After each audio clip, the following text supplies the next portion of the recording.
मधुबन के बाबा, मधुबन के बाबा मुरली वाले, आपका क्या कहना, आपका क्या कहना। ओम शांति। आज 8 जनवरी 2026 के साकार मधुर महावाक्य हैं। आज मीठे मीठे बाबा दादा बोले, मीठे बच्चे कभी भी मिथ्या अहंकार में नहीं आओ, इस रथ का भी पूरा पूरा रिगार्ड रखो। बाबा कहते मीठे बच्चे कभी भी मिथ्या अहंकार में नहीं आओ, इस रथ का भी पूरा पूरा रिगार्ड रखो। बाबा ने आज प्रश्न पूछा कि तुम बच्चों में पद्मा पद्म भाग्यशाली कौन और दुर्भाग्यशाली कौन। उत्तर में बाबा ने कहा, जिनकी चलन देवताओं जैसी है, जो सबको सुख देते हैं, वह है पद्मा पद्म भाग्यशाली, और जो फेल हो जाते हैं उनको कहेंगे दुर्भाग्यशाली। कोई कोई महान दुर्भाग्यशाली बन जाते हैं, वो सबको दुख देते रहते हैं, सुख देना जानते ही नहीं। बाबा कहते हैं बच्चे अपनी अच्छी रीति संभाल करो, सबको सुख दो, लायक बनो। ओम शांति। रूहानी बाप बैठ रूहानी बच्चों को समझाते हैं कि तुम इस पाठशाला में बैठ ऊंच दर्जा पाते हो, दिल में समझते हो कि हम बहुत ऊंच ते ऊंच स्वर्ग का पद पाते हैं। ऐसे बच्चों को तो खुशी बहुत होनी चाहिए। अगर सबको निश्चय है तो सब एक जैसे तो हो ना सके। फर्स्ट से लास्ट नंबर तक तो होते ही हैं, पेपर्स में भी फर्स्ट से लास्ट नंबर तक होते हैं। कोई फेल भी होंगे तो कोई पास भी होते होंगे। तो हर एक अपनी दिल से पूछे कि बाबा जो हमको इतना ऊंच बनाते हैं कि मैं कहाँ तक लायक बना हूँ, फलाने से अच्छा हूँ व कम हूँ। ये पढ़ाई है ना, तो देखने में भी आता है जो कोई सब्जेक्ट में कमज़ोर होते हैं तो नीचे चले जाते हैं। भल मॉनिटर होगा तो भी कोई सब्जेक्ट में कम होगा तो नीचे चला जाएगा। विरला ही कोई स्कॉलरशिप लेते हैं, यह भी स्कूल है। तुम जानते हो कि हम सब पढ़ रहे हैं। इसमें पहली पहली बात है पवित्रता की। बाप को बुलाया है ना पवित्र बनने के लिए। अगर क्रिमिनल आई काम करती होगी तो खुद फील करते होंगे। बाबा को लिखते भी हैं कि बाबा हम इस सब्जेक्ट में कम हैं। स्टूडेंट की बुद्धि में ये ज़रूर रहता है कि हम फलानी सब्जेक्ट में बहुत बहुत कम हूँ। कोई ऐसे भी समझते हैं कि हम फेल होंगे। इसमें पहले नंबर की सब्जेक्ट है पवित्रता। बहुत लिखते हैं कि बाबा हमने हार खाई, तो उसको क्या कहेंगे। उनकी दिल समझती होगी कि अब मैं चढ़ नहीं सकूँगा। तुम पवित्र दुनिया स्थापन करते हो ना, तो तुम्हारी एम ऑब्जेक्ट ही यह है। बाप कहते हैं बच्चों मामिकम याद करो और पवित्र बनो, तो इन लक्ष्मी नारायण के घराने में जा सकते हो। टीचर तो समझते होंगे कि ये इतना ऊंच पद पा सकेंगे या नहीं। वह है सुप्रीम टीचर, और ये दादा भी स्कूल तो पढ़ा हुआ है ना। कोई कोई छोकरे भी ऐसे खराब काम करते हैं जो आखिर मास्टर को सज़ा देनी पड़ती है। आगे बहुत ज़ोर से सज़ाएं देते थे और अभी सज़ा आदि कम कर दी है, तो स्टूडेंट और ही जास्ती बिगड़ते हैं। आजकल स्टूडेंट कितना हंगामा करते हैं। स्टूडेंट को न्यू ब्लड कहते हैं ना। वो देखो क्या करते हैं, आग लगा देते हैं, अपनी जवानी दिखलाते हैं। ये है ही आसुरी दुनिया। जवान लड़के ही बहुत खराब होते हैं, उनकी आंखें बहुत क्रिमिनल होती हैं। देखने में तो बड़े अच्छे आते हैं। जैसे कहा जाता है ना कि ईश्वर का अंत नहीं पाया जाता, ऐसे उनका भी अंत नहीं पाया जाता कि ये किस प्रकार का मनुष्य है। हाँ, ज्ञान का बुद्धि से पता पड़ता है कि ये कैसे पढ़ता है, इनकी एक्टिविटी कैसी है। कोई तो बात करते हैं जैसे मुख से फूल निकलते हैं, और कोई तो ऐसी बात करते हैं जैसे पत्थर निकालते हैं। देखने में बहुत अच्छे पॉइंट्स आदि भी लिखते हैं, परंतु हैं पत्थर बुद्धि। बाहर का शो है, माया बड़ी दुष्टर है। इसलिए गायन है आश्चर्यवंत सुनंती, अपने को शिव बाबा की संतान कहलावंती, औरों को सुनावंती, कथंती और फिर भागंती, अर्थात ट्रेटर बनती। ऐसे नहीं कि होशियार ट्रेटर नहीं बनते हैं, अच्छे अच्छे होशियार भी ट्रेटर बन पड़ते हैं। उस सेना में भी ऐसे ही होता है। एरोप्लेन सहित ही दूसरे देश में चले जाते हैं और यहाँ भी ऐसे होता है। स्थापना में बड़ी मेहनत लगती है। बच्चों को भी पढ़ाई में मेहनत और टीचर को भी पढ़ाने में मेहनत होती है। देखा जाता है कि ये सबको डिस्टर्ब करते हैं, पढ़ते नहीं हैं तो स्कूलों में हंटर लगाते हैं। यह तो बाप है, बाप कुछ भी नहीं कहते हैं। बाप के पास ये कानून ही नहीं है। यहाँ तो बिल्कुल शांत रहना होता है। बाप को सुखदाता प्यार का सागर है, तो बच्चों की चलन भी ऐसी ही होनी चाहिए ना, जैसे देवताएं होते हैं। तुम बच्चों को बाबा सदैव कहते हैं कि तुम पद्मा पद्म भाग्यशाली हो, परंतु पद्मा पद्म दुर्भाग्यशाली भी बनते हैं। जो फेल होते हैं उनको तो दुर्भाग्यशाली ही कहेंगे ना। बाबा जानते हैं कि अंत तक ये होता रहता है। कोई ना कोई महान दुर्भाग्यशाली भी ज़रूर बनते हैं। चलन ऐसी होती है, समझा जाता है ये ठहर नहीं सकेंगे, इतना ऊंच बनने लायक नहीं है। सबको दुख देते रहते हैं, सुख देना जानते ही नहीं, तो उनकी हालत क्या होगी। बाबा सदैव कहते हैं बच्चे अपनी अच्छी रीति संभाल करो, ये भी ड्रामा अनुसार होने का है। और ही लोहे से भी बदतर बन जाते हैं। सो भी अच्छे अच्छे कभी चिट्ठी भी नहीं लिखते हैं, बेचारों का क्या हाल होगा। बाप कहते हैं मैं आया हूँ सर्व का कल्याण करने। आज सर्व की सदगति करता हूँ, कल फिर दुर्गति हो जाती है। तुम कहेंगे कि हम कल विश्व के मालिक थे, आज गुलाम बन गए हैं। अभी सारा झाड़ तुम बच्चों की बुद्धि में है। ये वंडरफुल झाड़ है, मनुष्यों को यह भी पता नहीं है। तुम अभी जानते हो कि कल्प माना पूरे 5000 वर्ष का एक्यूरेट झाड़ है। 1 सेकंड का भी फर्क नहीं पड़ सकता। इस बेहद के झाड़ की तुम बच्चों को अभी नॉलेज मिल रही है। नॉलेज देने वाला है वृक्षपति। बीज कितना छोटा होता है, उनसे फल देखो कितना बड़ा निकलता है। ये फिर है वंडरफुल झाड़, इनका बीज बहुत छोटा है।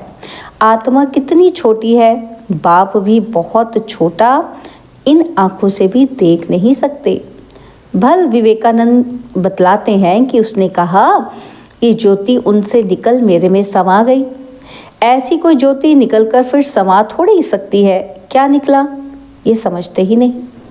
ऐसे ऐसे साक्षात्कार तो बहुत होते हैं, परंतु वो लोग मान देते हैं, फिर महिमा भी लिखते हैं। भगवानुवाच कोई भी मनुष्य की महिमा है नहीं। महिमा है तो सिर्फ देवताओं की है, और जो ऐसा देवता बनाने वाला है उसकी महिमा है। बाबा ने कार्ड बहुत अच्छा बनाया था, जयंती मनाना हो तो एक शिव बाबा की। इन लक्ष्मी नारायण को भी ऐसा बनाने वाला तो शिव बाबा है ना। बस एक की ही महिमा है, उस एक को ही याद करो। ये खुद कहते हैं ऊंच ते ऊंच बनता हूँ फिर नीचे भी उतरता हूँ। ये किसी को पता नहीं है कि ऊंच ते ऊंच लक्ष्मी नारायण ही फिर 84 जन्मों के बाद नीचे उतरते हैं। तत्वम, तुम ही विश्व के मालिक थे, फिर क्या बन गए। सत्युग में कौन थे, तुम ही सब थे, नंबरवार पुरुषार्थ अनुसार। तो राजा रानी भी थे, सूर्यवंशी चंद्रवंशी डायनेस्टी के भी थे। बाबा कितनी अच्छी रीति समझाते हैं। इस सृष्टि चक्र का ज्ञान तुम बच्चों की बुद्धि में चलते फिरते रहना चाहिए। तुम चैतन्य लाइट हाउस हो, सारी पढ़ाई बुद्धि में रहनी चाहिए, परंतु ये अवस्था हुई नहीं है, होने की है। जो पास विद ऑनर होंगे उनकी ये अवस्था होगी। सारा ज्ञान बुद्धि में होगा। बाप के लाडले लवली बच्चे भी तब ही कहलाएंगे।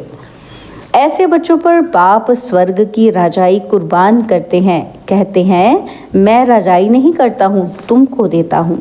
इसको निष्काम सेवा कहा जाता है। बच्चे जानते हैं कि बाबा हमको सिर के ऊपर चढ़ाते हैं, तो ऐसे बाप को कितना याद करना चाहिए। ये भी ड्रामा बना हुआ है। बाप संगम पर आकर सबको सदगति देते हैं, नंबरवार पुरुषार्थ अनुसार। नंबर 1 हाईएस्ट, बिल्कुल पवित्र। नंबर लास्ट बिल्कुल अपवित्र। याद प्यार तो बाबा सबको देते हैं। बाबा कितना अच्छी रीति समझाते हैं, कभी भी मिथ्या अहंकार नहीं आना चाहिए। बाप कहते हैं खबरदार रहना है, रथ का भी रिगार्ड रखना है। इस द्वारा ही तो बाप सुनाते हैं ना, इसने तो कभी गाली नहीं खाई थी, सब प्यार करते थे। अभी तो देखो कितनी गाली खाते हैं। कोई ट्रेटर बन भागंती हो गए तो फिर उनकी गति क्या होगी, फेल होंगे ना। बाप समझाते हैं कि माया ऐसी है, इसलिए बहुत खबरदारी रखते रहो। माया किसी को भी छोड़ती नहीं है, सब प्रकार की आग लगा देती है। बाप कहते हैं मेरे सब बच्चे काम चिता पर चढ़ काले कोयले बन गए हैं। सब तो एक जैसे नहीं होते हैं ना ही सबका एक जैसा पाठ है। इनका नाम ही है वैशाल्य। कितनी बार काम चिता पर चढ़े होंगे। रावण कितना जबरदस्त है, बुद्धि को ही पतित बना देता है। यहाँ आकर बाप से शिक्षा लेने वाले भी ऐसे बन जाते हैं। बाप की याद बिगर क्रिमिनल आंखें कभी बदल नहीं सकती, इसलिए सूरदास की कहानी है तो बनाई हुई बात, दृष्टांत भी देते हैं। अभी तुम बच्चों को ज्ञान का तीसरा नेत्र मिलता है। अज्ञान माना अंधियारा। कहते हैं ना कि तुम तो अंधे अज्ञानी हो। अब ज्ञान है गुप्त, इसमें कुछ बोलने का ही नहीं है। 1 सेकंड में सारा ज्ञान आ जाता है, सबसे इजी ज्ञान है। फिर भी अंत तक माया की परीक्षा चलती रहेगी। इस समय तो तूफान के बीच में है, पक्के हो जाएंगे और फिर इतना तूफान नहीं आएंगे, गिरेंगे नहीं। फिर देखना तुम्हारा झाड़ कितना बढ़ता है। नामाचार तो होना ही है, झाड़ तो बढ़ता ही है।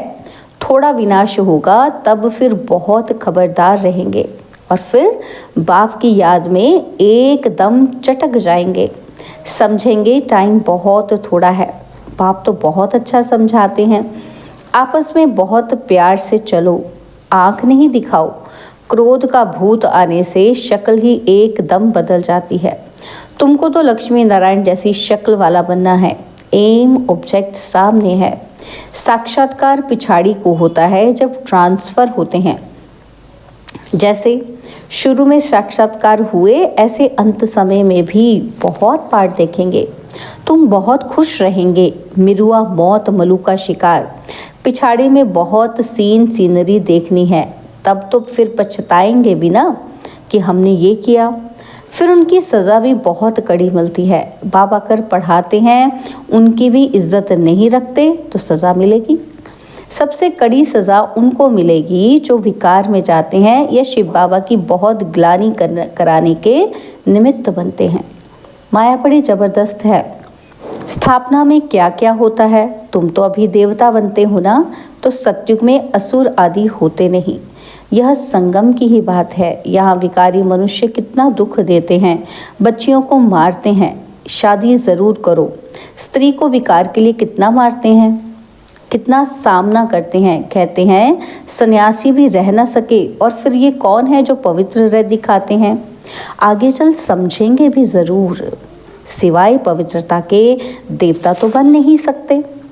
तुम समझते हो कि हमको इतनी प्राप्ति होती है तभी तो छोड़ा है। भगवानुवाच काम जीते जगत जीत। ऐसा लक्ष्मी नारायण बनेंगे तो क्यों नहीं पवित्र बनेंगे। फिर माया भी बहुत पछाड़ती है। ऊंची पढ़ाई है ना, बाबा कर पढ़ाते हैं। ये सिमरन अच्छी रीति बच्चे नहीं करते हैं तो फिर माया थप्पड़ लगा देती है। माया अवज्ञाएं भी बहुत कराती है, फिर उनका क्या हाल होगा। माया ऐसा बेपरवाह बना देती है, अहंकार में ले आती है कि बात ही मत पूछो। नंबरवार राजधानी बनती है तो कोई कारण से ही बनेगी ना। अभी तुमको पास्ट प्रेजेंट फ्यूचर का ज्ञान मिलता है तो कितना अच्छी रीति ध्यान देना चाहिए। अहंकार आया और ये मरा। माया एकदम वर्थ नॉट अ पेनी बना देती है। बाप की अवज्ञा हुई तो फिर बाप को याद नहीं कर सकते। अच्छा, मीठे मीठे सिकिलदे बच्चों प्रति माता पिता बाप दादा का याद प्यार और गुड मॉर्निंग। रूहानी बाप की रूहानी बच्चों को नमस्ते। हम रूहानी बच्चों की रूहानी बाप दादाजी को दिलवाजान सिखवा प्रेम से नमस्ते। ओम शांति। प्यारे बाबा, मीठे बाबा, मेरे बाबा, शुक्रिया बाबा, शुक्रिया बाबा, शुक्रिया। धारणा के लिए मुख्य सार है। पहला पॉइंट है, आपस में बहुत प्यार से चलना है। कभी भी क्रोध में आकर एक दो को आंख नहीं दिखानी है। बाप की अवज्ञा नहीं करनी है। और सेकंड पॉइंट है, पास विद ऑनर बनने के लिए पढ़ाई बुद्धि में रखनी है। चैतन्य लाइट हाउस बनना है। दिन रात बुद्धि में ज्ञान घूमता रहे। बाबा ने आज हमें वरदान दिया, ऑलमाइटी बाप की अथॉरिटी से हर कार्य को सहज करने वाले सदा अटल निश्चय बुद्धि भव। ऑलमाइटी बाप की अथॉरिटी से हर कार्य को सहज करने वाले सदा अटल निश्चय बुद्धि भव। हम सबसे श्रेष्ठ ऑलमाइटी बाप की अथॉरिटी से सब कार्य करने वाले हैं। ये इतना अटल निश्चय हो जो कोई टाल ही ना सके। इससे कितना भी कोई बड़ा कार्य करते अति सहज अनुभव करेंगे। जैसे आजकल साइंस ने ऐसी मशीनरी तैयार की है जो कोई भी प्रश्न का उत्तर सहज ही मिल जाता है, दिमाग चलाने से छूट जाते हैं। ऐसे ऑलमाइटी अथॉरिटी को सामने रखेंगे तो सब प्रश्नों का उत्तर सहज मिल जाएगा और सहज मार्ग की अनुभूति होगी। स्लोगन है, एकाग्रता की शक्ति परवश स्थिति को भी परिवर्तन कर देती है। एकाग्रता की शक्ति परवश स्थिति को भी परिवर्तन कर देती है। बाबा के अव्यक्त इशारे।